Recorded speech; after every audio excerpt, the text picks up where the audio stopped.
Welcome back to Barefoot Math.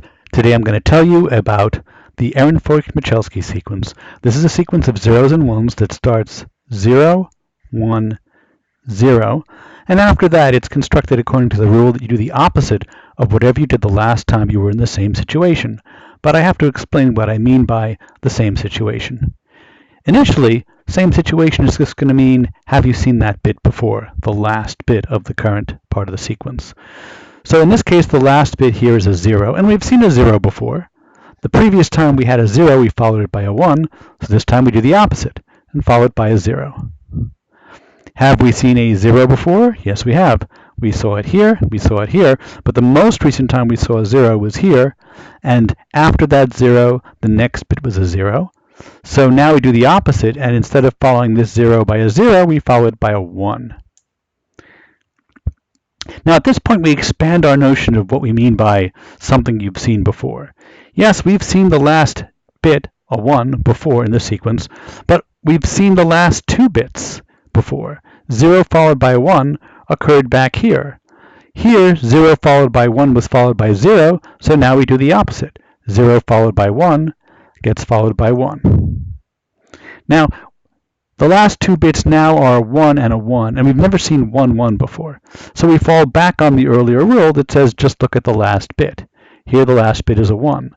The last time we saw 1, it was followed by a 1, so this time we follow it by a 0. So now we look at the last two bits, 1 and 0. We have seen a 1 and a 0 together before. 1, 0 was followed by 0 back here, so now 1, 0 will be followed by 1. And those last two bits, 0 and 1, we've seen them before. 0, 1 was most recently followed by 1, so this time 0, 1 will be followed by 0. Now at this point we expand again, because not only have we seen 0 before, not only have we seen 1, 0 before, we've actually seen 0, 1, 0 before.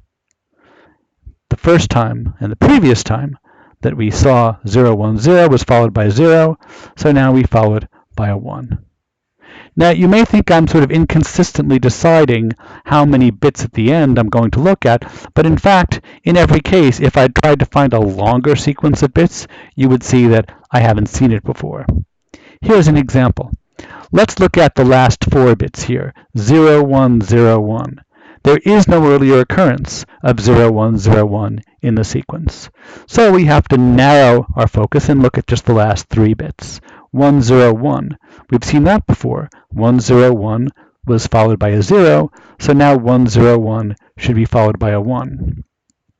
Once again, we could try to overshoot the amount of focus we want by looking at 1, 0, 1, 1, but again we'll find that 1, 0, 1, 1 hasn't occurred earlier in the sequence. So let's just look at the last three bits, 0, 1, 1. We have seen 0, 1, 1 before. It was followed by a 0, so now 0, 1, 1 should be followed by a 1. And that's all there is to it. Just keep going, adding bits at the end. And every time look for the longest string of bits at the end that has occurred before in the sequence, take the previous occurrence, see what it was followed by, and now do the opposite. For more on the Ehrenfeucht-Mycielski sequence, see the October 2019 blog post in Mathematical Enchantments.